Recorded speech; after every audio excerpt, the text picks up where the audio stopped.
भारत भूमि पर सनातनी संस्कृति अनादिकाल से चली आ रही है।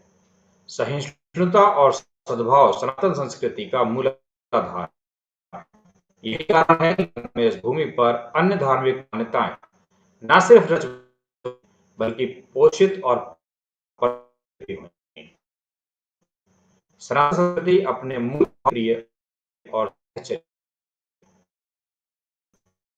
कुछ करने और मिटाने की कोशिश की रही है। सनातनी होने के कारण यह हम सबका मुख्य कर्तव्य है कि हम अपनी संस्कृति की रक्षा के लिए आगे आएं तथा पापियों से युद्ध करें। साथियों, यह युद्ध भिन्न भिन्न स्तरों पर लड़ा जाएगा, इसलिए हमें भांति भांति के योद्धा तैयार करने होंगे जो न सिर्फ सनातन विरोधी विचारों को डटकर सामना कर सके, बल्कि प्रोपेगेंडा तथा नैरेटिव के इस मल्ल युद्ध में उन्हें धोबी पछाड़ मारकर चारों खाने चित्त भी कर सके। इन योद्धाओं को तैयार करने का मैंने प्रण लिया है और यही वो वजह है कि मैंने सनातनी अखाड़ा खोलने का निर्णय लिया है। अगर आप सच्चे सनातनी हैं तो श्रीमान ईश्वर को मानकर साथ दीजिए कि आप भी मेरे साथ इस धर्म युद्ध में कंधे से कंधा मिलाकर को तैयार। हम साथ मिलकर वो सेना तैयार करेंगे जो सनातन धर्म ध्वज लेकर आएगी और रास्ते में आने वाले हर दुश्मन को धूल में मिलाते हुए विश्व कल्याण और विश्व शांति की स्थापना करेगी। यदा यदा हि धर्मस्य ग्लानिर्भवति भारतः अभ्युत्थानमधर्मस्य तदात्मानं सृजाम्यहम् परित्राणाय साधूनां विनाशाय च दुष्कृतां धर्म संस्थापनार्थाय संभवामि युगे युगे। जय सनातन, जय हिंदू राष्ट्र।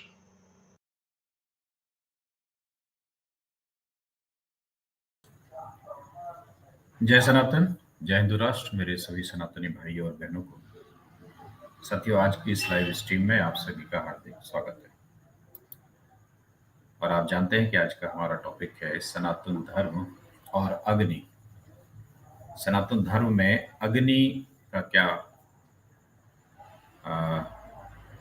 महत्व है, अग्नि कितने प्रकार की होती है, ये कैसे उत्पन्न होती है, ये कैसे उत्पन्न हुई है, सनातन धर्म में अग्नि को लेकर क्या मान्यताएं हैं, इन कुछ बातों पर हम आज विचार विमर्श करेंगे।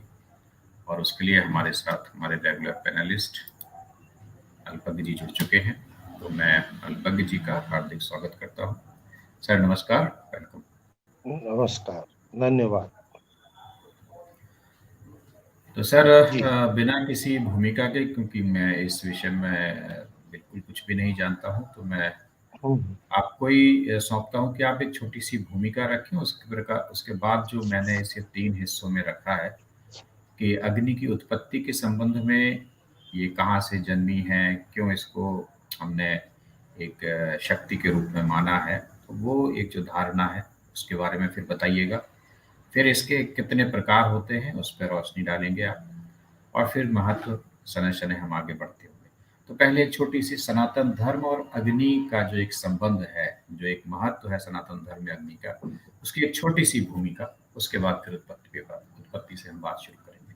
जी सर। जी नमस्कार सभी लोगों को। सनातन धर्म में अग्नि को सबसे ज्यादा महत्व दिया गया है।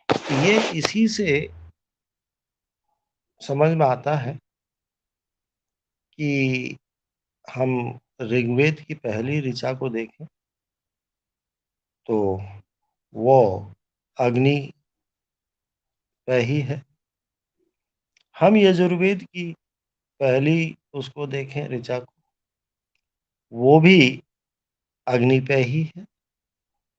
हम सामवेद में भी देखें तो ये जो है वो भी अग्नि पे ही है। आखिर हमारे को ये समझने की आवश्यकता है कि अग्नि की प्रतिष्ठा, क्योंकि पहला मंत्र अगर सब में अग्नि के लिए है तो वो सबसे ज्यादा जो है यानी उसको महत्व दिया गया है। तो हमारे ऋषियों ने क्या अग्नि के भौतिक रूप को ही देखा? क्या महत्व इसलिए दिया? नहीं, ऐसा नहीं है। उन्होंने अग्नि को इतने अच्छे कई रूपों में देखा है। उन रूपों में उन्होंने पाया कि बिना ये अग्नि जो है हमारे उसमें यज्ञों में है, ये अग्नि हमारे शरीर के अंदर है, यानी कि बिना अग्नि के न जीवन पूर्ण हो रहा है, न हमारे यज्ञ तो उसी की उपासना है। इसलिए जो जन सामान्य की एक सोच है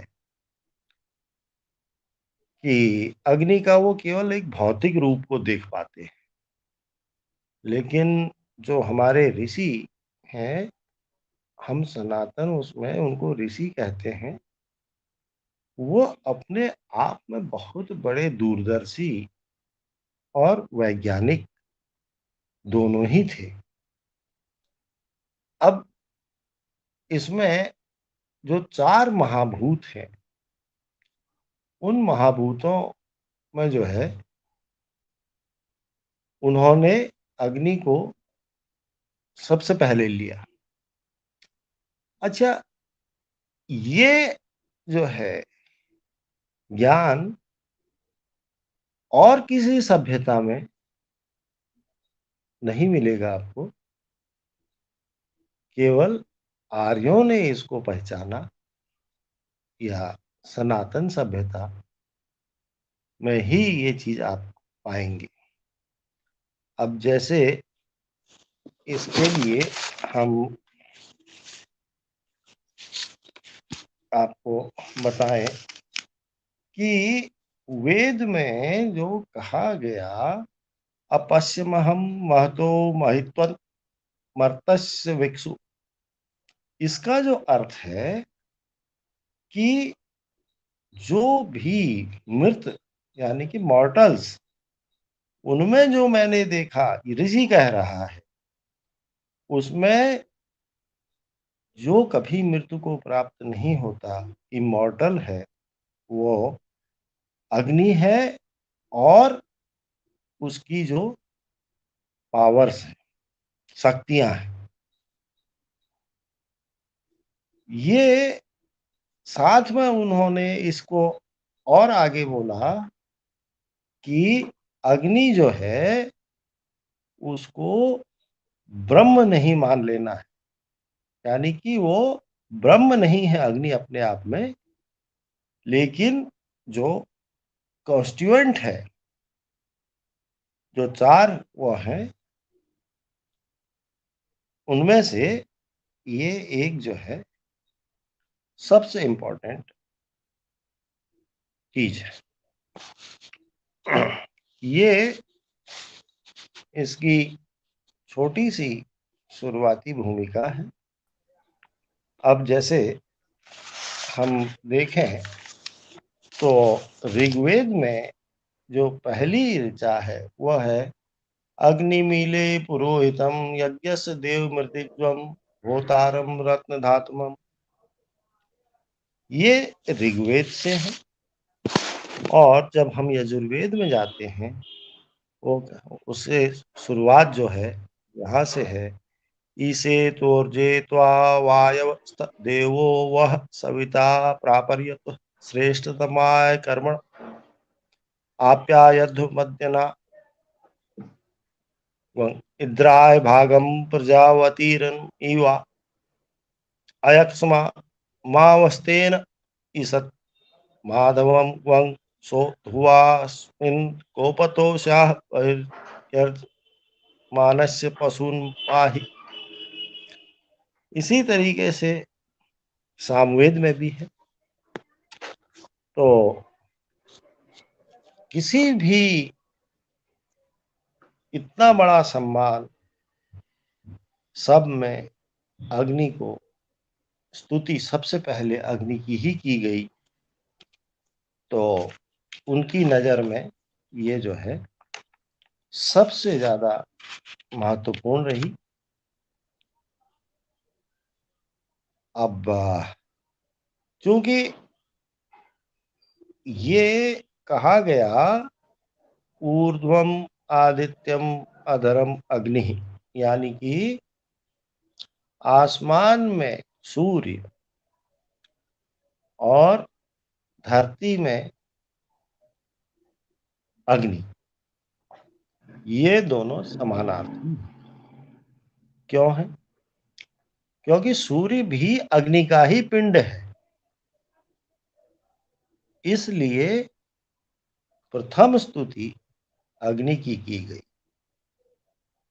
अगर हम इन श्लोकों के अर्थ देखते हैं, इन ऋचाओं के, वो अपने आप में एक शाब्दिक अर्थ जो दिखता है, और इसका जब हम गूढ़ अर्थ निकालते हैं तो हम पाते हैं कि जीवन जो है इसके बिना संभव नहीं हो पाता है। अब मैं इसमें जो दूसरी चीज है कि इसके उत्पत्ति, जैसे जैसे सभ्यताओं का विकास हुआ, बहुत शुरू में सूर्य जरूर अग्निपिंड है, लेकिन कुछ मामले ऐसे हैं जिसमें कि हम उसके प्रकाश से जो उससे गर्मी है, ताप है, उससे सीधा फायदा नहीं उठा सकते, बहुत मुश्किल है। इसलिए जब ये अग्नि उत्पन्न करी गई, प्रथम अग्नि तो उत्पन्न हुई पत्थरों के आपस में टकराने से, और उसी का लोगों ने फायदा लिया। अच्छा, जिस वक्त ये अग्नि का इतना ज्यादा यशगान हुआ, जो वातावरण आज है वो वातावरण उस वक्त नहीं था, वो हिमयुग के तुरंत बाद की स्थिति थी। तो जब हम देखते हैं कि हमारे यहाँ जाड़ों में 10 दिन जरा ठंडा पड़ जाता है तो लोगों की कितनी हालत खराब होती है, तो हिमयुग के बाद क्या तापक्रम रहे होंगे। तो उस वक्त तो अग्नि के बिना जीवन संभव ही नहीं रहा, संभव ही नहीं होता। ये इसका जो मुख्य महत्व है। हमारे पास आज विकल्प बहुत है, लेकिन उस वक्त इतने विकल्प नहीं थे और तरीके भी नहीं थे। अब मैं इसमें जो अगली इम्पोर्टेंट चीज है वो ये है कि अग्नि के प्रकार क्या है। अग्नि मुख्य रूप मैं से, सर जी मैं यहाँ पे आपको थोड़ा रोकना चाहूंगा, बोले। क्योंकि आपने भूमिका भी रख ली और आगे उत्पत्ति पर जी, भी विचार रख लिया। हमारे हाँ, साथ हमारे साथी त्रिपाठी जी भी जुड़ चुके हैं। सर आपका स्वागत करता हूँ, नमस्कार। नमस्कार, धन्यवाद। तो जैसा कि आज का हमारा विषय है सर त्रिपाठी जी, कि सनातन धर्म और अग्नि। माफ कीजिएगा, मेरे पीछे से शोर आता रहेगा कम से कम 11 बजे तक, फिर उसके बाद ये कम हो पाता है। तो सनातन धर्म और अग्नि, इनका जो संबंध है इसके ऊपर एक छोटी सी भूमिका, और उसके बाद सनातन धर्म की मान्यताओं के अनुसार अग्नि की उत्पत्ति किस प्रकार से मानी जाती है। ये 2 विषयों पर मैं आपके विचार चाहूँगा और उसके बाद फिर हम इसके प्रकार पर चलेंगे और फिर महत्व पर, क्योंकि अल्पज्ञ जी इन दोनों विषयों पर भूमिका और उत्पत्ति पर अपनी बात रख चुके हैं। तो मैं आपसे आग्रह करूँगा कि मैं आप लेट हो गया, इसका मतलब 15 मिनट। जी, जी, 9 मैं बजे मैं से मैं उनकी बात सुन नहीं पाया एक्चुअली। जी, चलिए और कोई बात चूंकि नहीं, आप अपनी ओर से रखें। मेल भी मैं बहुत देर में देख पाया, तो मैं जी, जो यथा उपलब्ध ज्ञान है उसी में अपना कुछ बता दूंगा, जी, पढ़ तो पाया नहीं मैं। सनातन धर्म का मूल है अग्नि, इसको समझ लीजिएगा, जिनको भी समझना हो। ऋग्वेद में जो हमारे पास, क्योंकि देवता तो बहुत सारे हैं, 33 करोड़ के देवी देवताओं का, 33 कोटि के देवी देवताओं का हमारे पास विकल्प है। फिर भी मुख्यतः जो 5 हैं वही अग्नि पुराण में मिलते हैं, इसीलिए उनको मूल कहा जाता है।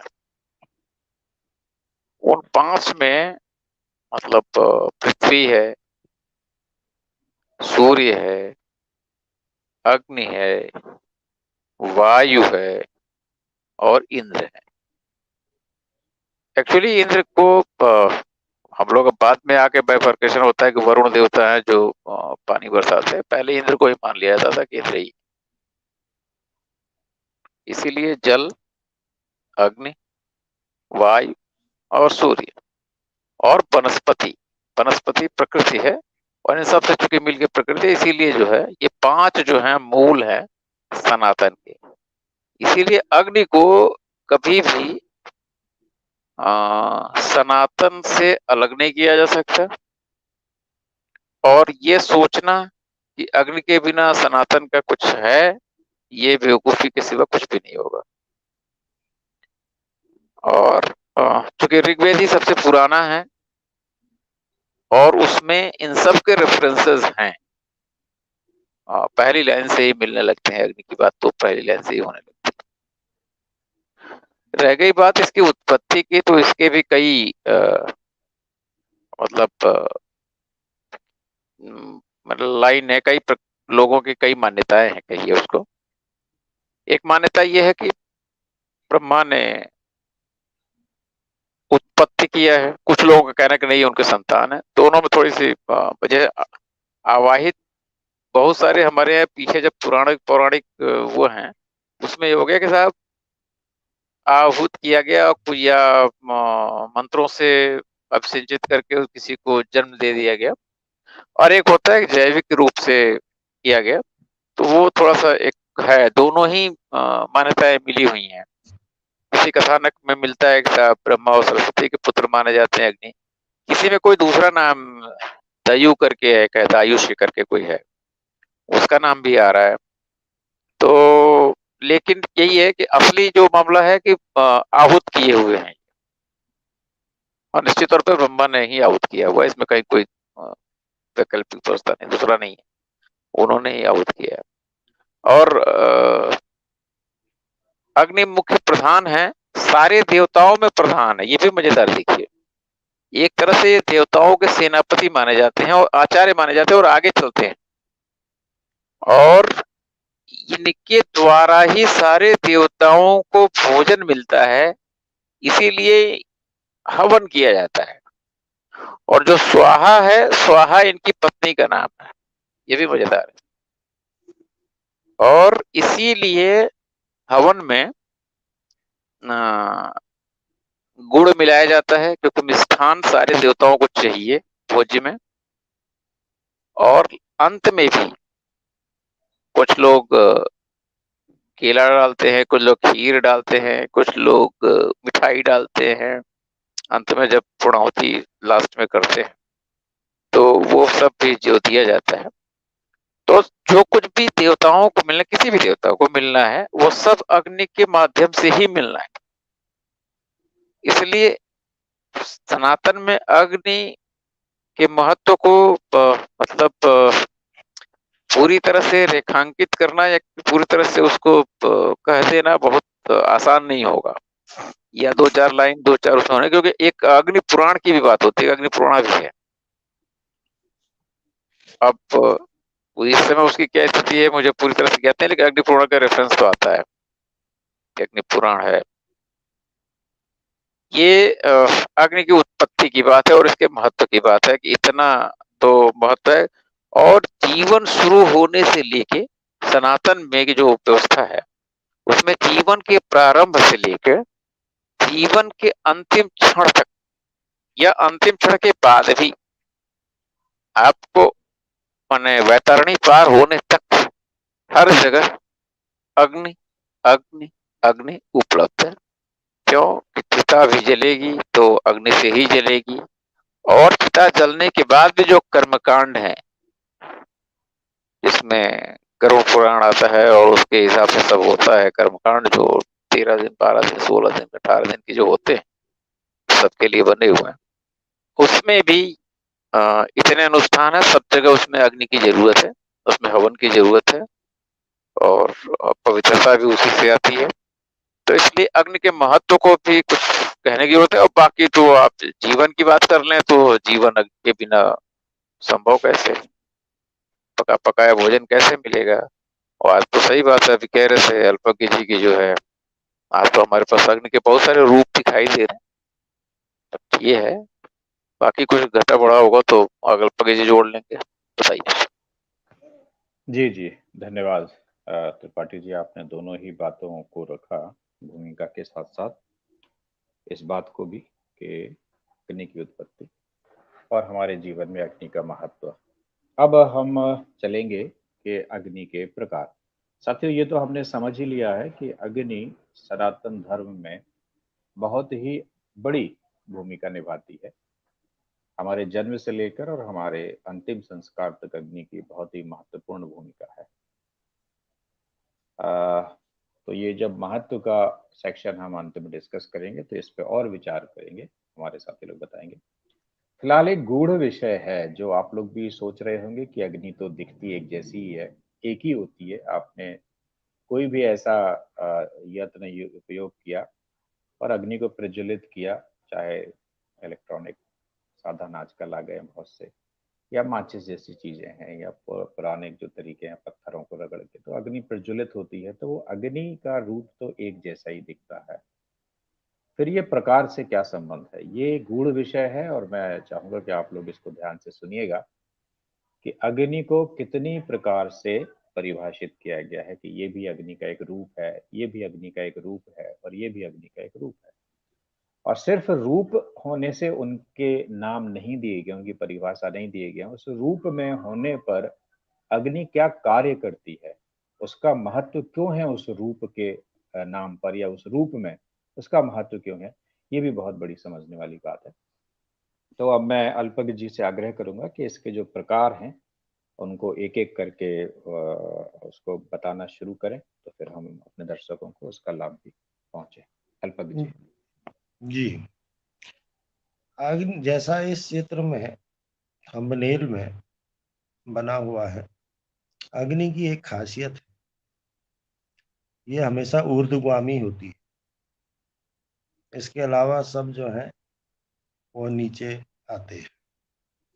खैर, अग्नि हमारे इसमें जो वैदिक उसमें है, ये कर्मकांडी अग्नि एक है। मुख्य रूप से अग्नि के 3 प्रकार हैं। वो क्या है? एक है गार्हपत्य अग्नि। गार्हपत्य अग्नि हम उसको कहते हैं जो हम अपने यहाँ चूल्हे में जलाते थे। अब चूल्हे तो आजकल नहीं है, उसको आप गैस मान लीजिए। तो गैस में जब हम जलाते हैं तो वो भी अग्नि ही है। अच्छा, तो ये कैसे इम्पोर्टेंट है, ये तो बहुत आराम से समझ में आता है कि भोजन पकेगा तो तभी व्यक्ति भोजन करेगा। उसका जीवन चलेगा।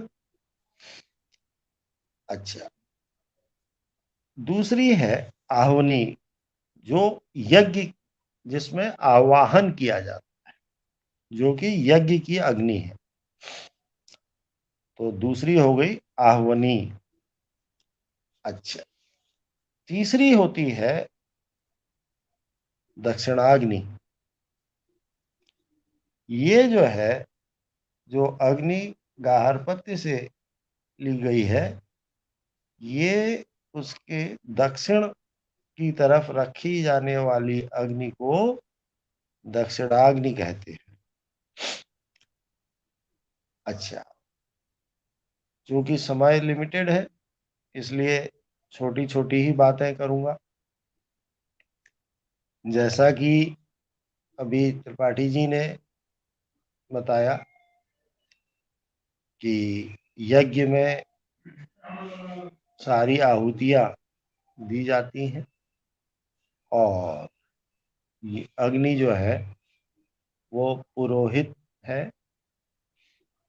पुरोहित का मतलब जो कि अपने यजमान के हितों की पूर्ण प्राप्तता करने का माध्यम है, और वो एक ब्रिज है, एक देवता और मनुष्य के बीच की एक कड़ी है। जो संबंध है उसको अग्नि के बिना पूर्ण नहीं किया जा सकता। क्यों? क्योंकि जैसा कि ये स्वाहा कहा गया, उनकी पत्नी का नाम है। तो जो भी हमारी इच्छाएं हैं, पर्पज है यज्ञ का, जो उसके लिए निर्दिष्ट इच्छित देवता है, उस तक हमारी हवियां वो अग्निदेव के ही माध्यम से जाती हैं, पहुंचती हैं। इस तरीके से वो पुरोहित है। अच्छा, ये तो बात जो मैंने कही अभी, ये एक इसका एस्पेक्ट है। लेकिन मैंने एक बात को पहले भी कहा कि हमारे ऋषि वो बहुत दूरदर्शी और वैज्ञानिक थे। उन्होंने इस अग्नि को मनुष्य के भीतर देखा, जिसका सारा आधार ही, आयुर्वेद का आधार ही जो है, ये अग्नि है। अब आप आयुर्वेद में इन्हीं अग्नियों को जब देखेंगे तो आपको इसका जो उसमें विवरण दिया हुआ है वो है भौम अग्नि। ये है लकड़ी से उत्पन्न होने वाली। दूसरी अग्नि है जठर। ये रीढ़ है आयुर्वेद की। तीसरी है डिवाइन, यानी कि दिव्य। ये प्रकट होती है जो आसमान, विद्युतीय आसमान में जो कड़क होती है, उससे ये अग्नि बनती है। अब मनुष्य के जीवन में बीमारियां एक अभिन्न अंग है। हर व्यक्ति जीवन में कभी न कभी बीमार पड़ता ही है। तो अब उसमें जो देखा गया, इन्होंने, हमारे ऋषियों ने उसको आयुर्वेद में जैसे व्यक्त किया, वो है जठर अग्नि में समान। नॉर्मल कंडीशन में जो अग्नि जठर में है वो समान है, यानी कि वो बीच में वो कोई बीमारी की स्थिति नहीं। अब यही अग्नि जब मंद पड़ जाती है, उसको मंदाग्नि कह सकते हैं आप, मंद अग्नि, इसमें ये भी बीमारी की कंडीशन है। और यही अग्नि जब तेज हो जाती है अति, तो भी व्यक्ति विभिन्न प्रकार के रोगों से पीड़ित होता है।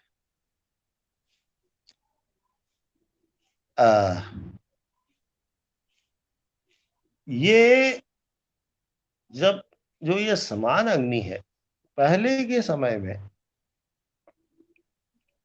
होता ये था कि जब किसी व्यक्ति की मृत्यु हो जाती थी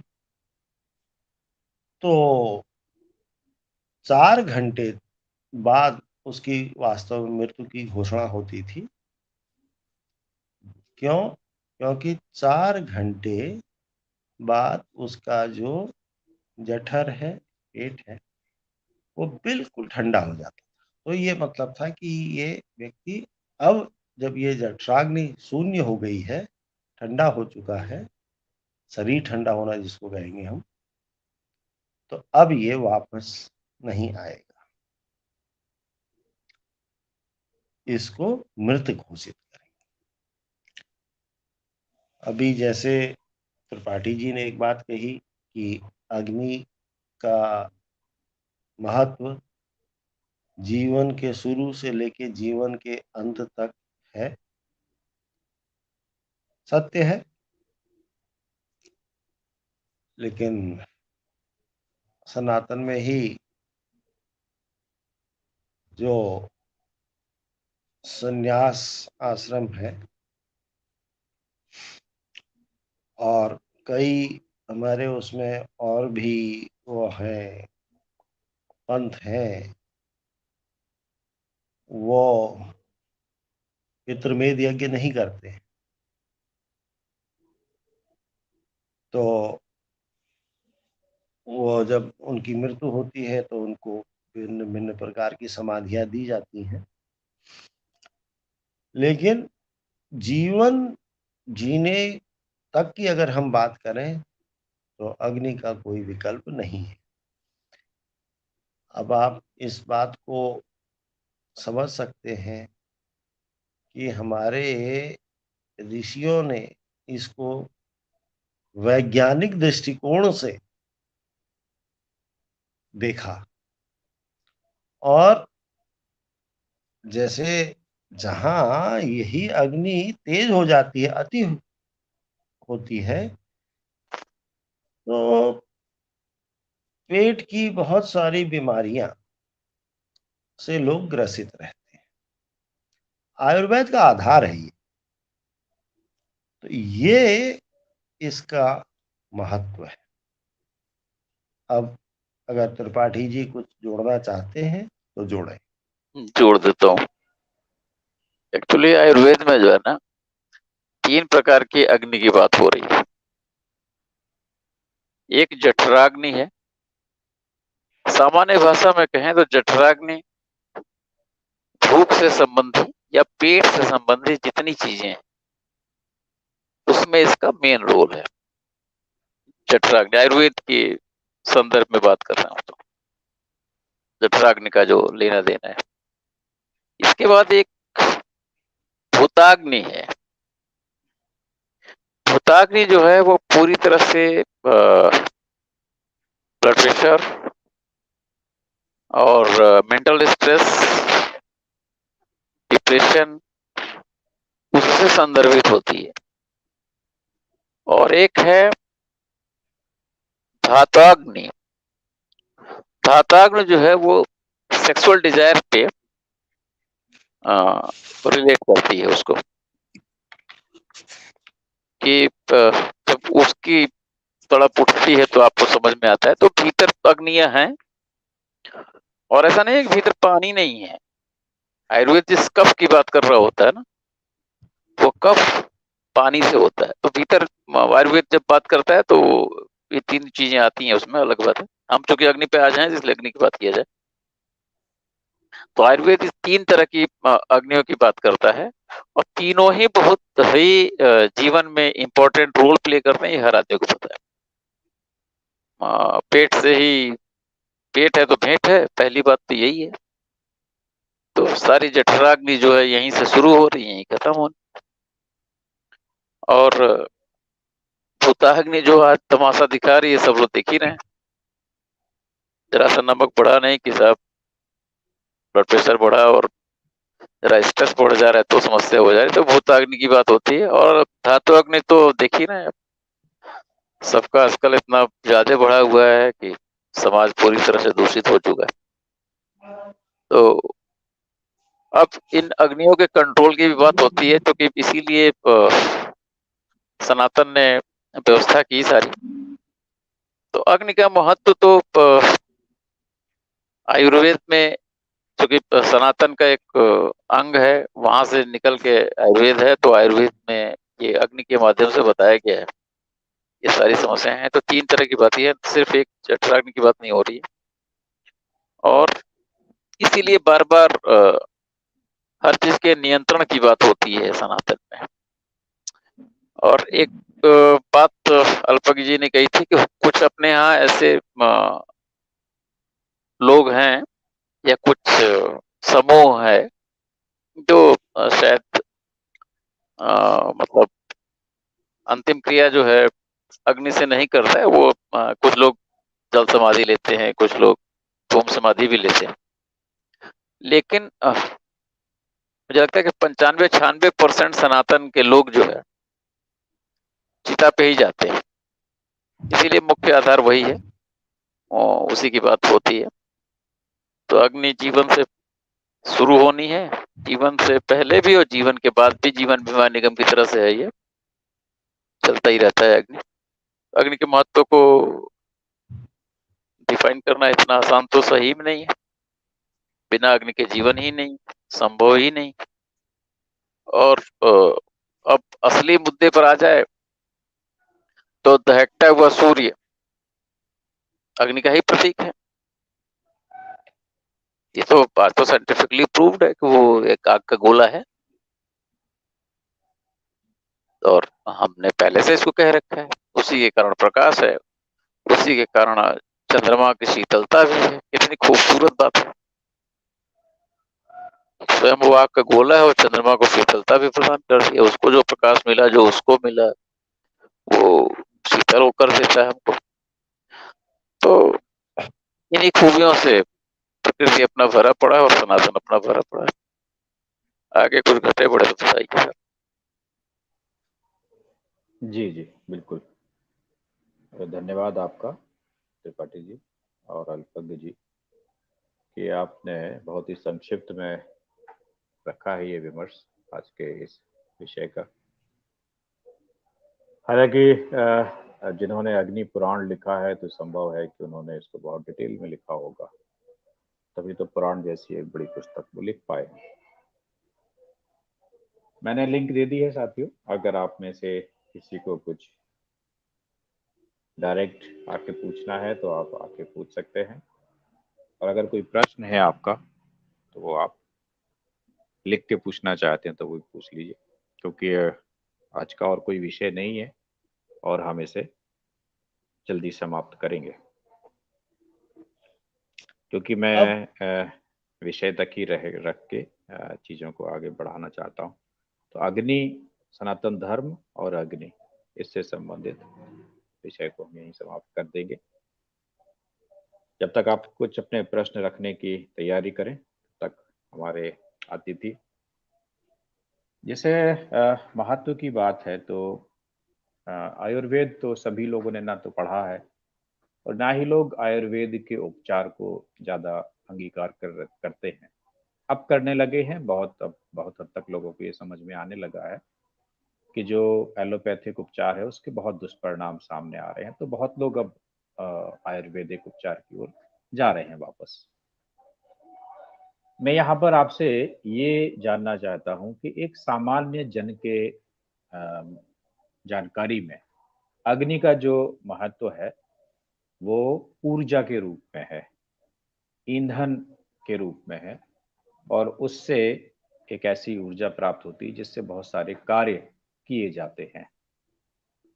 आपने एक ऊर्जा की, इस अग्नि की जो आयुर्वेद के हिसाब से परिभाषा दी है, जठर अग्नि की और वो भूत अग्नि की, और एक और जो है जो मानसिक स्तर पे कार्य करती जी। तो ये जो है ये इनकी कितना हिस्सा या कितनी क्वांटिटी को हम इसको पॉजिटिव या उसके आगे फिर इसको नेगेटिव समझें, इसके बारे में थोड़ा सा विचार रखिए। किस हद तक हम कहें कि जो भूत अग्नि है वो पॉजिटिव, उसके बाद फिर वो नेगेटिव, और ये जिस तरह से बढ़ती है तो अनकंट्रोलेबल हो जाती है, जिससे समाज में व्यभिचार, दुराचार भी फैलने लगता है। तो उस पर भी थोड़ी सी बात रखी, क्योंकि जो सामान्य जीवन में है वहां पर इस अग्नि या ऊर्जा को कंट्रोल करने के माध्यम हमारे पास भौतिक रूप से उपलब्ध हैं। चाहे किचन में गैस हो, हम उसको कंट्रोल कर लेते हैं, या प्राकृतिक रूप से कहीं आग लग जाए या आग लगने वाली कोई दुर्घटना हो जाए, वो एक अलग बात है। लेकिन जो सामान्य तरीके हैं वहां कंट्रोल हो जाती है। लेकिन ये जो अंदरूनी अग्नि की आपने बात की है उसको कैसे थोड़ा सा। बिल्कुल, देखिए दोनों को मुझे लगता है कि दोनों को समानांतर चलाना बेवकूफी की बात हो जाएगी। जरा हम दोनों को इसको समानांतर चलाने से बचना चाहिए। जो बाहरी अग्नि है वो समझ लीजिए कि एक सप्लीमेंट्री है, और भीतर जो है वो नेचुरल है, जो पैदा होते समय ही है। आप जठराग्नि लेके पैदा होते हैं, बच्चा पैदा होते ही चाहता है कि उसको भोजन मिले। और अब मैं इसको मेडिकल साइंस से अगर क्लब कर दूं, छोड़िए आयुर्वेद को 1 मिनट के लिए किनारे कर दीजिए, आप उसको, जो हमारी बॉडी में एंजाइम्स जनरेट होते हैं तो आपको सबको पता है, एंजाइम्स रिलीज नहीं होंगे तो कोई काम नहीं होगा। भीतर आपने अल्सर का नाम सुना होगा, होता ही इसीलिए है क्योंकि हमारे भीतर केमिकल्स रिलीज हो रहे होते हैं। तो आखिर वो अल्सर होता क्यों है? जलन के कारण। तो जलाएगा कौन? जिसके पास आग होगा। ये मैं बहुत लेमैन भाषा में समझाने की कोशिश कर रहा हूँ, मैं साइंटिफिक टर्म ज्यादा यूज नहीं कर रहा हूँ। कहने का मतलब ये है, बाहर का खाना पकाने के लिए हमारे पास गैस है, आज के डेट में हीटर भी हो गया, आजकल तो और भी ढेर सारे इक्विपमेंट्स आ गए। और पहले लकड़ी यूज करते थे, उपले यूज करते हैं, आज भी, ऐसा नहीं कि नहीं करते हैं, ये सब भी करते हैं। आज भी जब लिट्टी चोखा खाना होता है तो उपले यूज करते ही करते हैं। और लोग मेलों में जाके लकड़ी पर बना ही रहे हैं मीट, और ये पता नहीं क्या क्या सब तमाशा कर रहे हैं। तो वो हमारे पाचन तंत्र को, माने भीतर की अग्नि को सपोर्ट करते हैं, क्योंकि कच्ची चीजें खाएंगे तो भीतर की अग्नि को ज्यादा जलाना पड़ेगा। तो इसीलिए पका हुआ भोजन हम करते हैं ताकि उसका पाचन आराम से हो सके। तो ये बहुत कॉम्प्लेक्स सब्जेक्ट है, और दोनों को क्लब मत करिए। भीतर का जो सिस्टम है वो मेडिकली प्रूवन है, आयुर्वेद में उसको अग्नि से और पित्त से और कफ से उसको रिलेट किया गया है। होम्योपैथ में उसे कोई दूसरा भाषा शब्द दे दिया गया है। आयुर्वेद में इसे एंजाइम्स और केमिकल्स को सब्सटेंसेस बता दिए गए हैं, ठीक है ना। तो भीतर की जो अग्नि है, ये तीनों ही वो इनिशियली पैदा होते समय ही आपके भीतर होती है। और बाहर तो भैया आपको पकाना है, किसी चीज को बॉयल करना है, किसी चीज दूध को उबाल के पीना है, दही दूध को उबालने के बाद जमेगी, उसके बाद उसको खाना है। किसी चीज को आप पूरा एकदम बिल्कुल खौलाते हैं, फिर ठंडा करके उसको आइसक्रीम जमा के खाते हैं। तो ये सब आपके जीवा के हिसाब से जो है बाहर की अग्नि का प्रयोग करते हैं। रही बात, चूंकि संदर्भ हमारा सनातन था, तो सनातन के संदर्भ में मैंने पहली ही बार अपनी भूमिका बताई और अब मुझे लगता है कल्पक जी ने भी बताई होगी और बताया भी, अभी भी बता रहे थे वो। तो वो जन्म से लेके और मृत्यु पर्यंत तक, मतलब वैतरणी पार करने तक की जो कि सनातन की व्यवस्था है, चाहे आप स्वर्ग जाए चाहे नरक जाए, वैतरणी तो पार करनी है। चाहे वो गैया के पूंछ पकड़ के आप पार हो पा रहे हो अपने कर्मों से, या आपको खुद तैर के पार करना हो, ये आपके कर्मों पर निर्भर है। करना तो है भाई साहब, सनातन तो यही कहता है। तो उसमें अग्नि के महत्व को निश्चित तौर पे घंटे में और 4 लाइन में ना हम डिस्क्राइब कर पाएंगे, ना मेरे पिताजी कर पाएंगे इसको। तो अग्नि के महत्व को नकारने की स्थिति में तो नहीं है कोई, और दोनों को कभी भी कंपेयर मत करिए। लेकिन भी अग्नि के भीतर के अग्नि को समझने की कोशिश कीजिए, क्योंकि भीतर की अग्नि हमेशा ज्यादा परेशान करती है। और इसीलिए हाँ, वैश्वानर अग्नि जो है बस मैं वो कह उसमें रहा हूँ कि इसमें मैंने पहले भी कहा था, इसीलिए संयम हमेशा शुरुआत से ही बच्चों को गुरुकुल में संस्कारित किया जाता था कि वो धीरज सीखें। योग बचपन में ही सिखाया जाता था। योग क्यों सिखाया जाता था? क्यों? क्योंकि आप इन तीनों पर कंट्रोल कर पाए, अपनी जठराग्नि पर भी कंट्रोल कर पाए। ऐसा ना हो कि एकदम आप भुक्खड़ हो जाएं, और ऐसा ना हो कि आपको इतना धातु तत्व हो जाए कि मतलब आप जिधर देखें उधर आप सब कुकर्म करते ही चलें। ठीक है ना? और फिर आपके जो कि जितने भी हैं वो भीतर पाचन क्रिया को लेके, और जब तक सारी चीजें पचेंगी नहीं, और पचेंगी तो फिर डिफरेंट प्रोटीन कार्बोहाइड्रेट इसमें कन्वर्ट होंगे। आयुर्वेद भी वही कहता है कि साहब ये पाचन तंत्र पे काम करता है और ये सब कन्वर्ट करता है, जो आपको शक्ति देती है। फिर शक्ति का दुरुपयोग आप कर सकते हैं। अल्टीमेट ऐसा है सिस्टम त्रिपाठी एक है, जी, नाम अलग अलग है। ऐसा है कि आयुर्वेद में इसका बहुत विस्तृत वर्णन है, और अगर हम पूरे में जाएंगे तो शायद 2-4 दिन लग जाएंगे। वही मैं कह रहा हूँ, वही मैं कह रहा हूँ। क्योंकि आयुर्वेद में कुल मिला के 42 प्रकार है अग्नि के, और जो कि अलग-अलग बीमारियों से संबंध रखते हैं। 49 हम तो अग्नि यहाँ के केवल बच्चे ही हैं। हम यहाँ केवल इंट्रोडक्टरी ही चीज़ कर सकते हैं, एक अवेयरनेस लोगों में जागृत कर सकते हैं, ताकि लोग इस बात को समझ सकें कि हमारे जो पूर्वज थे, हमारे जो ऋषि थे, वो खाली पूजा-पाठ वाले नहीं थे, वो वैज्ञानिक थे।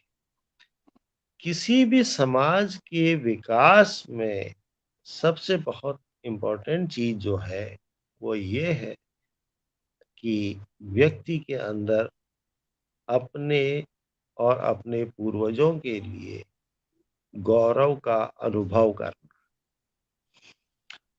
जब तक ये नहीं होगा, वो समाज अपने अपनी संस्कृति, अपने देश, उसके उत्थान के लिए वो कुछ नहीं करेगा। जब तक हम अपनी संस्कृति पे गौरव न करें, हम ये न जाने कि हमारे यहाँ कितनी महान परंपराएं रही हैं, और सारी संस्कृतियों में ये एक संस्कृति शुरू से ऐसी रही जिसका कि ओरिएंटेशन साइंटिफिक रहा। हम्म, एक हमारा जो सनातन है, सनातन के 3 चीजें हैं इसमें जो बहुत सबसे इम्पोर्टेंट, वो है दर्शन, फिलॉसफी जिसको कहते हैं। दूसरा है विज्ञान, और तीसरा है उपासना। चूँकि हमारे यहाँ ये अध्ययन अध्यापन का कार्यक्रम जो है वो पिछले कई सौ साल से वो बंद पड़ा हुआ है। तो जो जनरेशन है, उसकी तो जो नई जनरेशन है, मैं उसकी बात क्या कहूँ? हमारी ही जनरेशन के लोग उदासीन हैं और उनको खुद ही नहीं पता है कि वो किस गौरवशाली परंपरा के हिस्से हैं। हमारे इसका जो मुख्य उद्देश्य है कि आप ये जानिए कि आप किस गौरवशाली परंपरा के हिस्से हैं, ताकि आपके अंदर आत्मसम्मान की जो स्थिति है, वो आपको दूसरे वर्गों के आपके ऊपर हावी होने के बजाय आप उनसे लड़ सकें। ठीक है ना? तो मुख्य उद्देश्य हमारा ये है।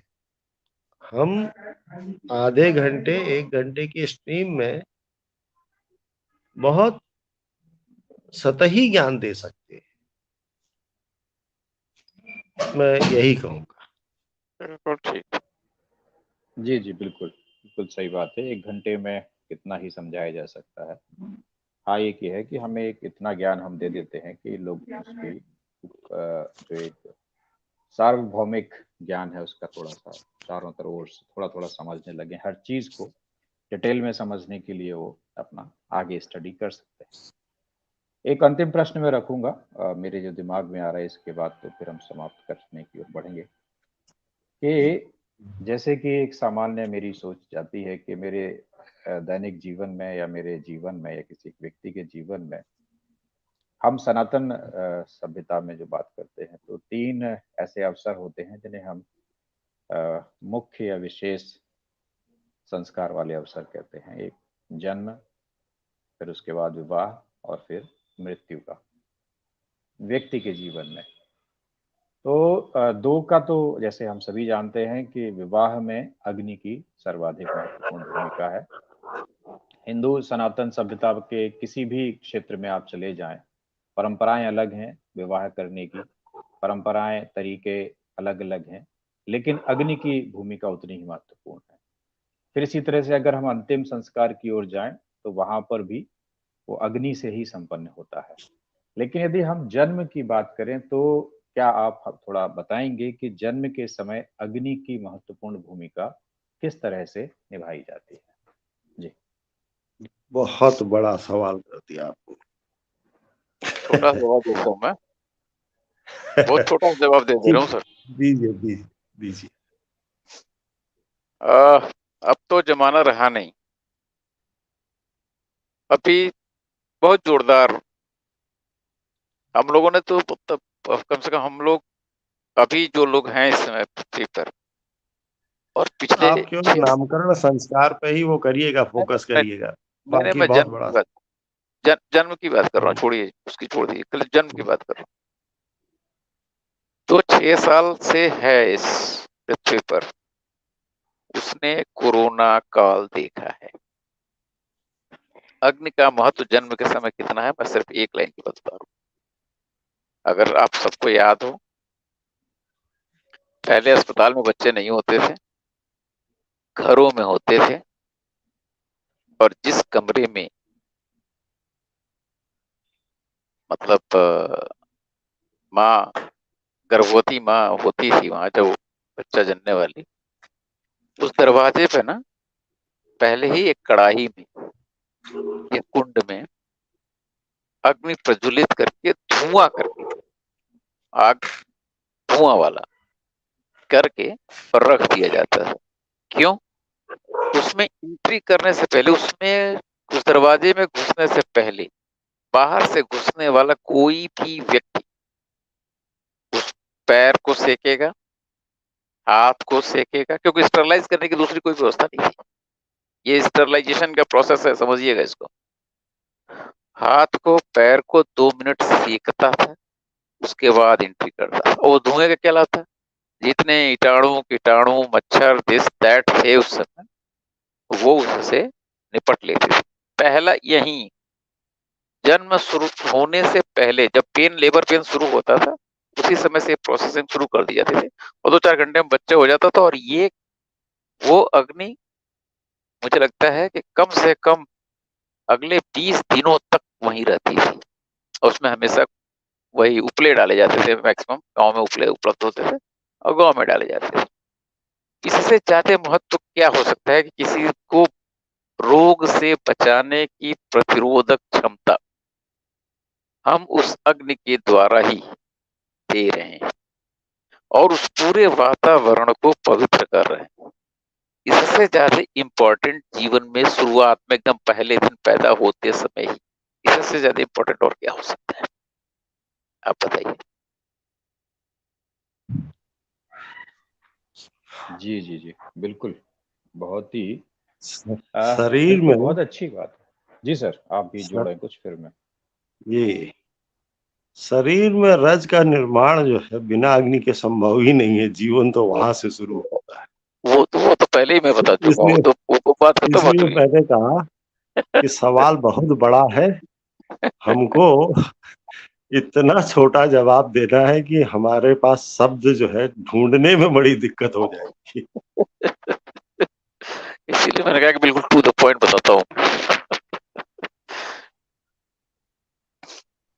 जी बिल्कुल, देखिए क्या है कि जब हम सनातन के विषय पर बात करते हैं, चर्चा करते हैं, तो बहुत गूढ़ विषय है ये और उस गहराई तक जाकर ना तो हम यहाँ विषय रख सकते हैं क्योंकि हमारे जो श्रोता हैं वो सामान्य ज्ञान से भी अपरिचित होते हैं।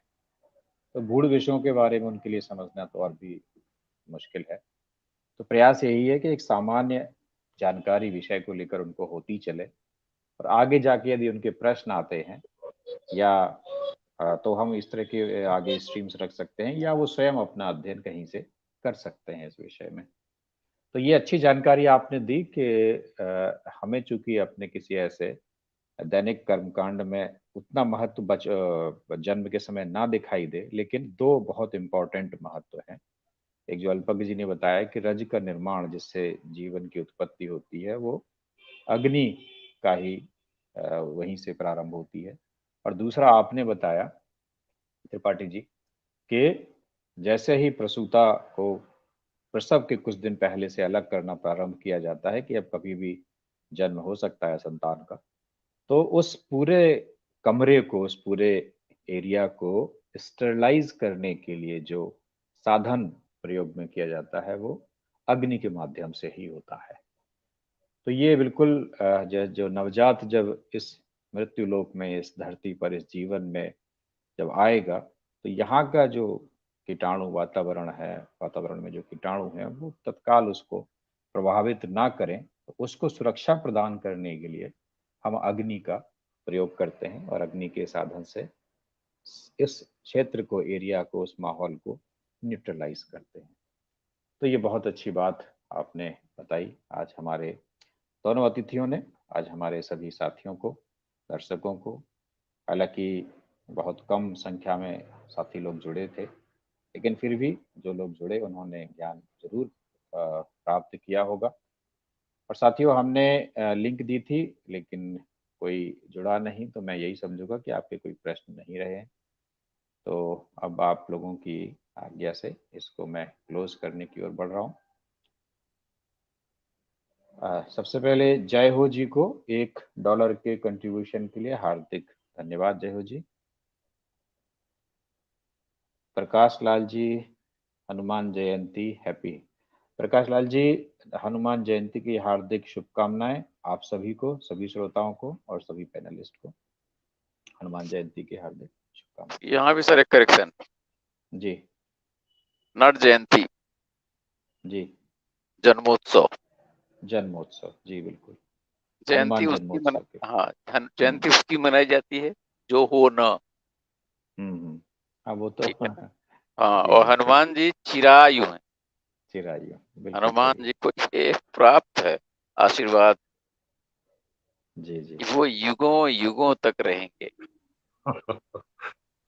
इसलिए जन्मोत्सव। बिल्कुल बिल्कुल। सबको जो है हैप्पी हनुमान बर्थडे। हाँ, happy birthday Hanuman ji, Lord Hanuman. तो जन्मोत्सव जन्मोत्सव की ढेर सारी शुभकामनाएं। बिल्कुल। और पापा यीशु जी एक्स क्रिश्चियन जी, जय गॉड से, जय हिंदू राष्ट्र। प्रीतम सिंह कौरव जी कह रहे हैं जय श्री राम, श्री कृष्णा, हर हर महादेव, जय सिया राम और राम राम। तो चलिए साथियों, आज की हमारी स्ट्रीम यहीं समाप्त होती है। और इस विषय में यदि कभी आपके मन में कोई प्रश्न आवे तो आप इसी वीडियो के कमेंट सेक्शन में उसे दे सकते हैं, और उसको पढ़कर यदि हमें लगेगा कि उस पर हमें एक स्ट्रीम और करनी होगी तो वो भी हम आपके साथ अवश्य तय करेंगे, और आपको उसके बारे में भी जो भी आपका प्रश्न होगा हम जानकारी उपलब्ध कराने की पूरी कोशिश करेंगे। जी सर, कुछ कह रहे हैं आप? आखिरी शब्द बोलना चाहता हूँ। वो सभ्यताएं जिनके लोग अपने संस्कारों पे, अपने पूर्वजों पे गौरव करते हैं, उनके कर्म होने चाहिए, वैसे गौरव लायक तभी करेंगे। मैं ये मानता हूँ और जानता हूँ कि सनातन के जो भी पूर्वज हैं,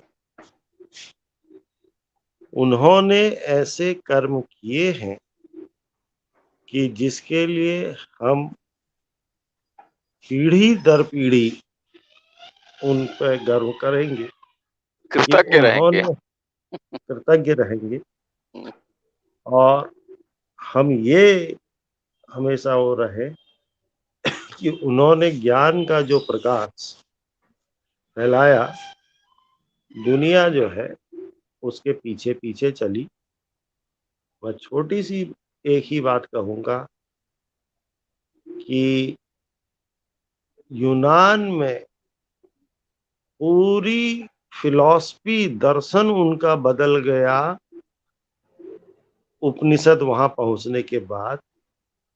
उपनिषद वहां पहुंचने से पहले यूनानी दर्शन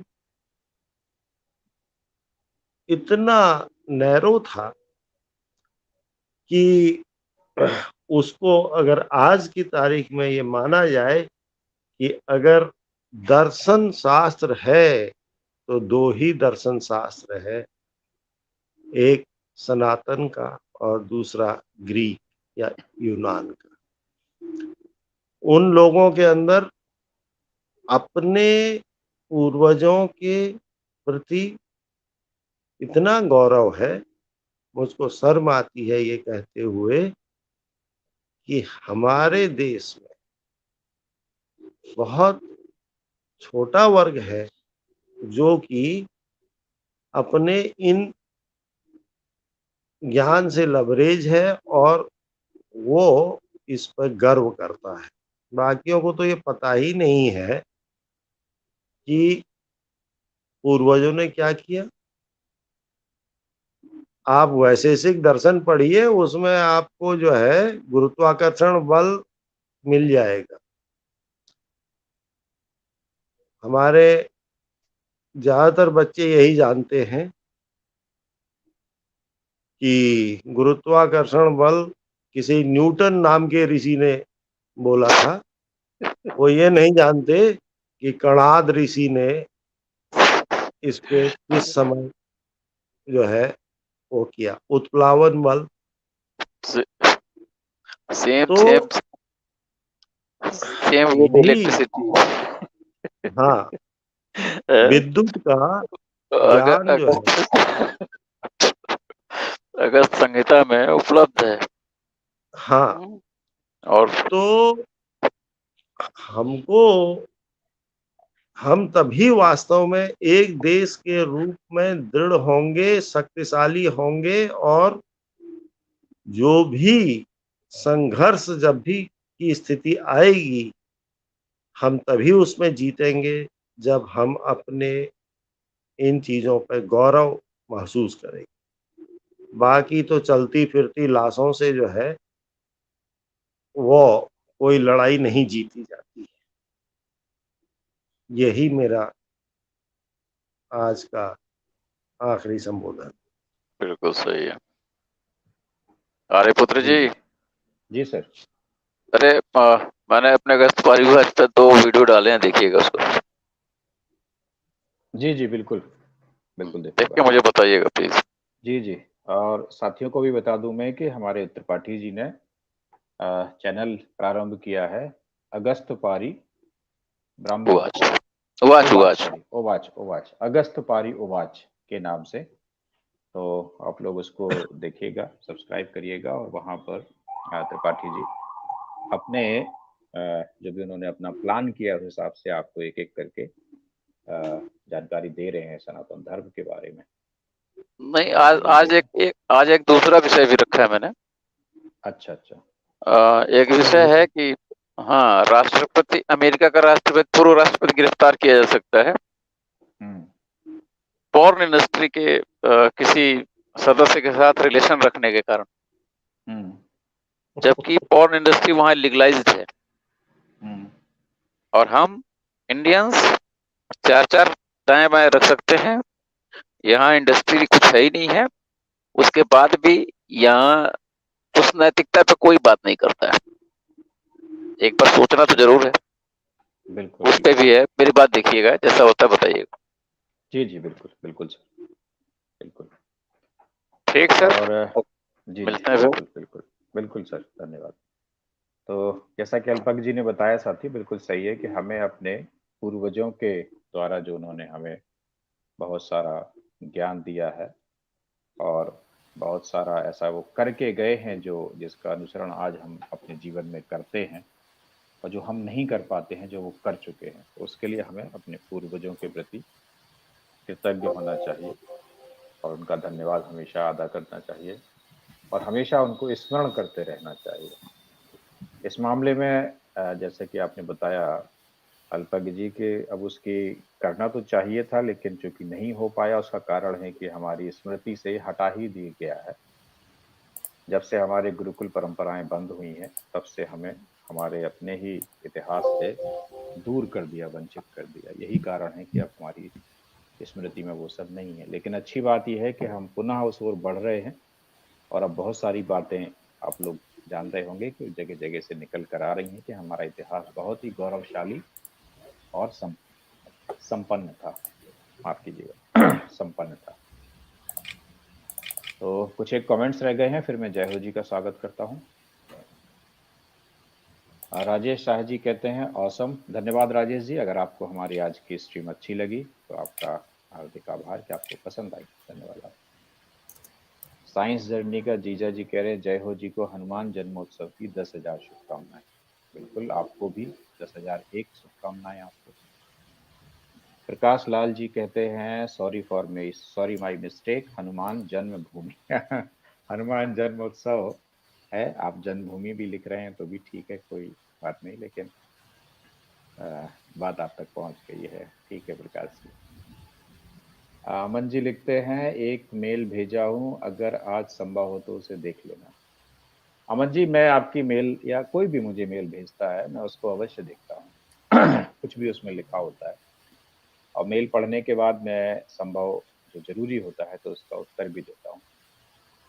आपने पहले भी मुझे कुछ मेल भेजे और मैंने उस पर आपको प्रतिक्रिया भी दी कि इस प्रकार के मेल मुझे ना, आपने डायरेक्ट मुझे नहीं भेजे, वो किसी और को भेजे और उसकी कॉपी आपने मुझे भेजी है। तो मैंने आपको ये भी कहा था कि कृपया ऐसे मुझे कॉपी ना भेजें क्योंकि जो प्रकरण आप वहाँ लिखते हैं उस मेल में उससे मेरा कोई संबंध नहीं है। जिसको आप लिख रहे हैं वो व्यक्ति से मैं परिचित हूँ, मेरे चैनल पर वो आते हैं, उनके चैनल पर मैं जाता हूँ, वो एक अलग बात है। लेकिन उनकी 100% बातों से ना मैं सहमत होता हूँ, ना मेरी 100% बातों से वो सहमत होते हैं। हमारे कुछ कॉमन मुद्दे हैं जिन पर हम सहमत होते हैं। तो ये कोई कारण नहीं है कि आपका उनसे यदि कोई विवाद है किसी बात को लेकर तो आप उनकी हर मेल में आप मुझे उसकी कॉपी भेजें। इसके लिए मैंने आपको टोका भी था और आपको 3 अवसर दिए, लेकिन आपने शायद मेरे उन 3 अवसरों पर ध्यान नहीं दिया और उसके बाद भी आप लगातार मुझे मेल भेजते रहे वही उसी प्रकार की। खास बात यह है कि उस मेल की जो भाषा आप लिखते हैं वो आपके अपने भावनाएं हो सकती हैं, आपके अपनी कष्ट हो सकता है जिसको आप प्रदर्शित कर रहे होते हैं उसमें, लेकिन वो भाषा मैं पसंद नहीं करता हूँ। अपने चैनल पर बैठकर भी किसी के लिए भी मैं वो भाषा कभी प्रयोग नहीं करता हूँ, चाहे वो मुझे बुरा कह के जाए, चाहे मेरे चैनल पे आके डिस्टरबेंस पैदा करे या कमेंट सेक्शन में अभद्रता करे, मैं वो भाषा कभी ना प्रयोग करता हूँ, ना उसका समर्थन करता हूँ। तो इन दोनों कारणों से मैंने आपको टोका था, लेकिन आपने वो बात नहीं मानी, इसलिए मैंने आपको ब्लॉक कर दिया था। और इसके लिए मैंने आपको पहले कॉशन भी भेजा था कि अगर आप तीसरी बार भी ऐसे मेल भेजेंगे तो मैं आपको ब्लॉक कर दूंगा, और उसके साथ ही मैंने आपको ब्लॉक किया था। तो कृपया इस तरह का आचरण मेरे साथ ना करें, मैं इस तरह का व्यक्ति नहीं हूँ। मैं दूसरों के मामलों में कभी एंजॉयमेंट महसूस नहीं करता हूँ। मैं ये समझता हूँ जिनका मामला है उन्हें आपस में निपटाना चाहिए, तीसरे व्यक्ति को हस्तक्षेप करने की ना आवश्यकता है और ना ही उससे कुछ लाभ होता है। और मैं फटे में टांग अड़ाने की बिल्कुल ना तो आदी हूँ, ना मेरा स्वभाव है। तो कृपया उससे बचिए। काम की बात करने के लिए आप कभी भी मेल भेजेंगे तो मैं हमेशा से आपके मेल का उत्तर देते आया हूँ, सभी को मैंने उत्तर दिया है और आगे भी दूंगा। लेकिन अगर यदि आप मेरी वेदना नहीं समझेंगे तो फिर मुझे कष्ट होगा। मैंने आपको 3 बार समझाया था कि इस प्रकार के मेल पढ़ना मुझे कतई पसंद नहीं है, तो इस बात का ध्यान रखिएगा। बाकी कोई आपत्ति नहीं। और जय हो जी, धन्यवाद आपका। आपने पुनः हमें $2 प्रेषित किए और आपने डिस्कशन भी सुना और अब आप हमारे साथ जुड़ी गए हैं। तो सतीश गौतम जी को भी नमस्कार मेरा। धन्यवाद आपको सतीश जी। तो जय हो जी, स्वागत है आपका। नमस्कार। नमस्कार आर्यपुत्र जी, नमस्कार भाग्य जी। क्या नमस्कार। बहुत बढ़िया डिस्कशन रहा आज का। मैं सुन रहा था, पीछे मेरा कुछ काम भी चल रहा था एक्चुअली पर बहुत बढ़िया था एक्चुअली। चलिए, अच्छा है सर। हमारा बस प्रयास फिर से प्रारंभ हो गया है कि हम सनातन के बारे में भी धीरे धीरे छोटा छोटा करते जय हो चलें। जी, अगर संभव हो जी, आपके यहाँ के मंदिर में अगर इस टाइप की कोई अवेयरनेस के बारे में कोई प्रयास हो सके और हम उसके काम आ सके जी तो हमें बहुत खुशी होगी। जरूर जरूर। एक्चुअली मुझे मौका ही नहीं मिल रहा है अभी जाने का उधर। अब क्या बताएं हम, हम्म। काफी दिन से मतलब ज्यादा दूर नहीं है, घर के पास में ही है। अल्पज्ञ जी की जठराग्नि जवाब दे गई, ये लगता है। सही बात। चलिए, ठीक है। बस मेरा भी समय हो ही रहा है, समाप्त करके मैं भी भोजन करूंगा। तो ये मैं कहना चाह रहा था, त्रिपाठी जी चले गए। अल्पज्ञ जी आप सूचित कर दीजिएगा कि अगला विषय हम क्या रखें। मैं चाह रहा था कि हम गाय माता के ऊपर कुछ रखें, चूंकि विषय बहुत बड़ा है। तो सनातन धर्म में गाय की महत्वपूर्ण क्यों है गाय, और उससे आयुर्वेद पक्ष जो है गाय के उनके जो दूध है निकलता है, गाय माँ का दूध जो निकलता है या उससे जो घी बनता है या जो भी है, उसका आयुर्वेद पक्ष हम बाद में देखें। केवल सनातन धर्म में जो हमारा एक धार्मिक पक्ष है या हमारा जो मान्यताओं वाला पक्ष है, हम उसी को यदि एक स्ट्रीम में रखें तो वो क्या ये ठीक रहेगा? ठीक है, तो आप तय कर लीजिएगा और रखें। फिर मुझे मेल से सूचित कर दें। तो मैं गाय के नहीं, शनिवार, आप परसों शनिवार है तो शनिवार को हम शनिवार गाय, को इसलिए मत रखिएगा तो कि सोमवार को रख मैं, लेंगे। हाँ, संडे को रख लीजिए संडे को क्योंकि मैं रहने असल देते में हैं सर। ट्रैवलिंग पर रहूंगा। है हाँ, संडे को रहने देते हैं, मंडे को अच्छा, कोई रखते बात हैं। नहीं, हम मंडे को हाँ, रख संडे लीजिए। को रिजर्व रखिए, थोड़ा सा हो जाता है। हाँ हाँ, दूसरा, नो साथियों को नो मैं प्रॉब्लम। बताता चलूं कि कल शाम को 6 बजे हमारी जो एक स्ट्रीम है तय हुई है फेल जी के साथ। तो मैं उसका भी, आप लोगों ने वैसे तो थंबनेल देख ही लिया होगा, लेकिन मैं फिर भी आपको थंबनेल दिखा दूं कि हमारी जो स्ट्रीम तो फेल जी के साथ तय हुई है वो कल शाम 6 बजे रखिए। चूंकि उनका अपना समय था और हम उस समय के हिसाब से रखना हमारी बाध्यता थी, तो हमें वही चुनना पड़ा। तो आप लोगों से मैं बस यही कहूंगा कि आप उसी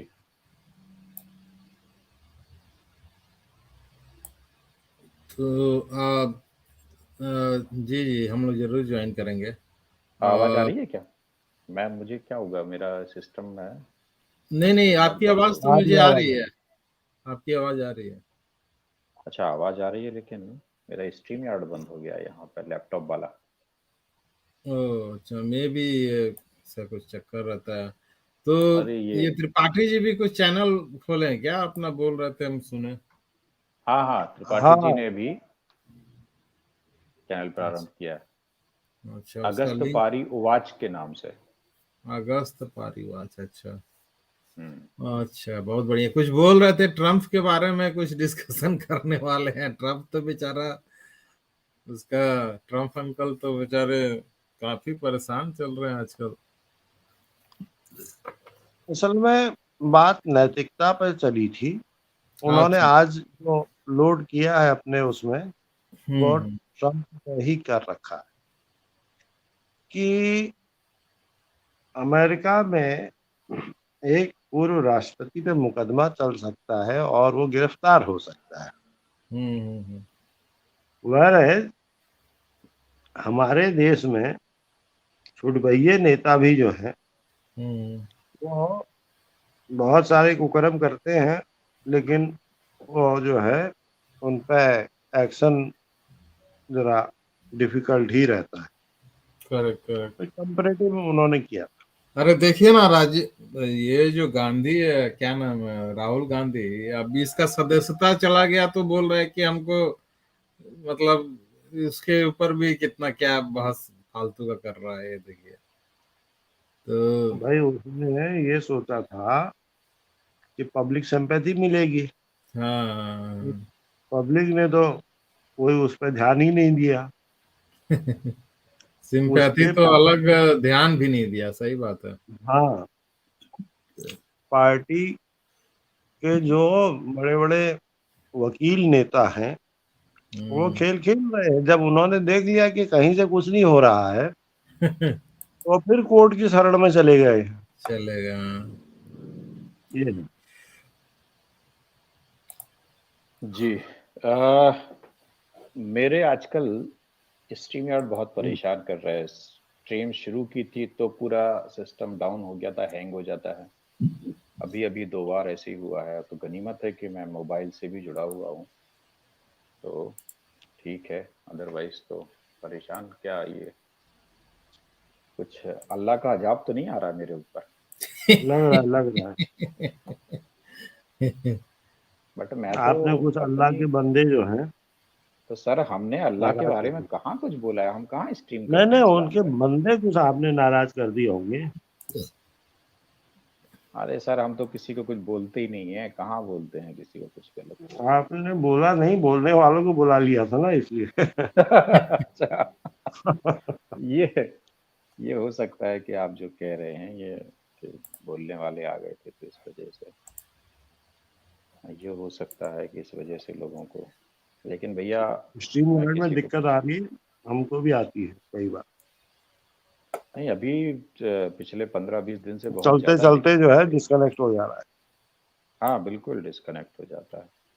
हाँ, ये हम्म। उतना वो नहीं है, क्या बोलते हैं, इफिशिएंट नहीं है। पता नहीं कौन बनाया है, और इतना अभी तो इफिशिएंट। इसमें यार एक चीज, जय हो जी, हमारे यहाँ प्रॉब्लम मालूम है क्या है? जी जी 5G के चक्कर में 4G को आप भट्टा बैठा दिया। जी, सही बात है। चलिए। ये साथियों मैं बता रहा हूँ आपको कि चूंकि कल का जो कार्यक्रम है वो शाम कल 6 बजे होगा। हम चूंकि स्ट्रीम अपनी बीच में हमने 8 बजे से प्रारंभ की थी, अभी आज की 9 बजे से है। कुछ स्ट्रीम्स हमने 10 बजे से प्रारंभ की है। उसका एक तो कारण क्या है कि मेरे यहाँ पे आवाज शोर बहुत आता है रोड के ऊपर घर होने की वजह से, तो मैं थोड़ा लेट पसंद करता हूँ अभी। और एक कारण ये है कि हमारे जो श्रोता हैं या हमारे साथी जो जुड़ते हैं वो भी लेट ही जुड़ पाते हैं, क्योंकि ये 7 या 8 बजे से लेके 10 बजे तक बहुत सारी स्ट्रीम्स एक्स मुस्लिम्स की और सनातनियों की चलती होती हैं, तो दर्शक वर्ग जो है बट जाता है। लेकिन तोफेल जी के पास समय नहीं था, उनका निश्चित समय था, बोले कि हम 6 बजे ही आ पाएंगे। तो मैंने उनको टालने की बजाय मैंने कहा कि भाई ऐसा ना हो कि फिर उनका मन बदल जाए, और ये पहली बार है कि वो हमारे साथ जुड़ रहे हैं, तो इतना ज़्यादा नखरे दिखाना भी मेरे लिए ठीक नहीं लगा मुझे। तो मैंने हाँ नहीं सही है। आर्यपुत्र जी, परसों आप एक बात, वो उत्तराखंड वाली बात कर रहे थे ना, जी मैं आपको परसों का किस्सा बता देता हूँ। जी जी, मैं हल्द्वानी इस में, स्ट्रीम के बारे में थोड़ा बता दूं लोगों को, फिर आप चर्चा करेंगे उस पर। हाँ, तो ये इसलिए साथियों, कल शाम को 6 बजे रखी गई है स्ट्रीम, और स्ट्रीम में जैसे वो जुड़ेंगे तो हिंदू राष्ट्र के ऊपर हमारी मुख्य वार्ता होनी है, क्योंकि ये एक ऐसा कॉन्सेप्ट है जिसके बारे में हम 3-4 स्ट्रीम्स कर चुके हैं, लेकिन अभी भी क्लैरिटी नहीं है। हिंदू राष्ट्र की कल्पना कहाँ से आई है, किसके मंच से आई है, आगे ले जाके कैसे इसके बारे में आगे आंदोलन होना है, और क्या लक्ष्य प्राप्ति रखी हुई है, उस बारे में बात करेंगे। उसके बाद जो अभी 1 और 2 अप्रैल को हिंदू जागृति सम्मेलन हुआ है, उसके बारे में भी कुछ बात करेंगे।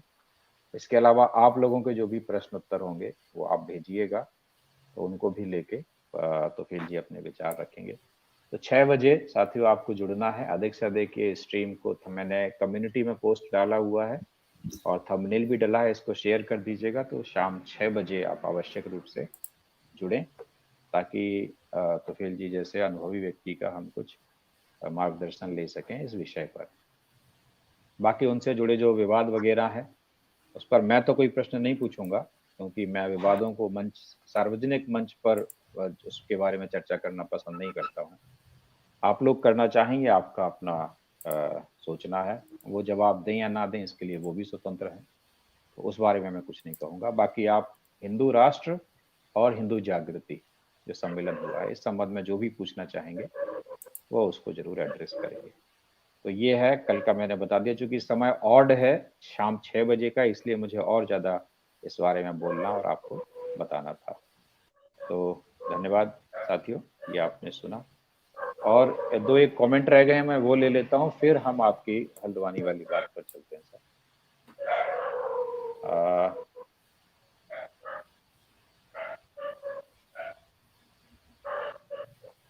ठीक है अमन जी, मैं देखता हूँ वो मेल आपने जो भेजा है। थक के सारी डिसीजन लो, हमारे ये साथी हैं। हनुमान जयंती की सभी सनातनी को शुभकामनाएं। बजरंग बली सभी को शक्ति दे हमारे धर्म संस्कृतियों को बचाने के लिए। तो आपने सुन ही लिया होगा सर कि ये हनुमान जयंती नहीं है, जन्मोत्सव है।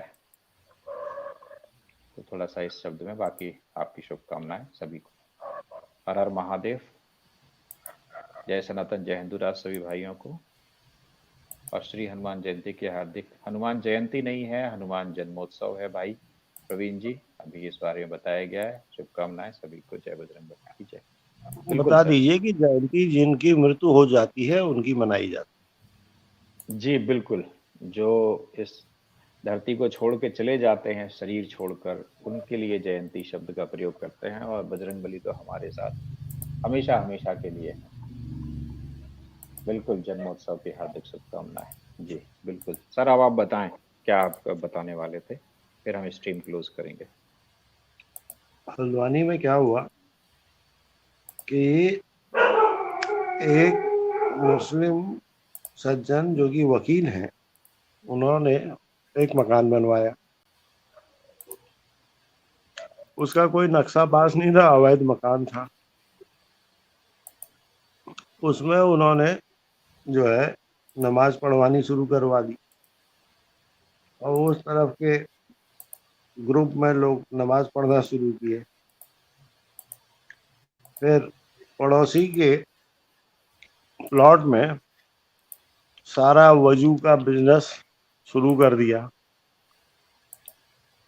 और विरोध करने पे जो है नाराज भी हो गए, कुछ बोलबाल भी दिए। उनके इमाम साहब शायद कुछ 2 कदम और आगे बढ़ गए होंगे। तो इमाम साहब को तो मिल गया 2 थप्पड़।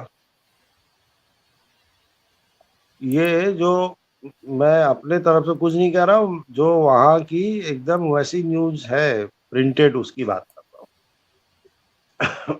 फिर जब उस पर मामला आगे बढ़ा तो पता लगा, जब ये पता लग गया कि ये मकान ही अवैध है, इसका नक्शा भी पास नहीं है, तो कोर्ट से वो मकान को ही सील करा दिया गया। तो इसलिए वहाँ लोगों में अवेयरनेस ठीक जा रही है।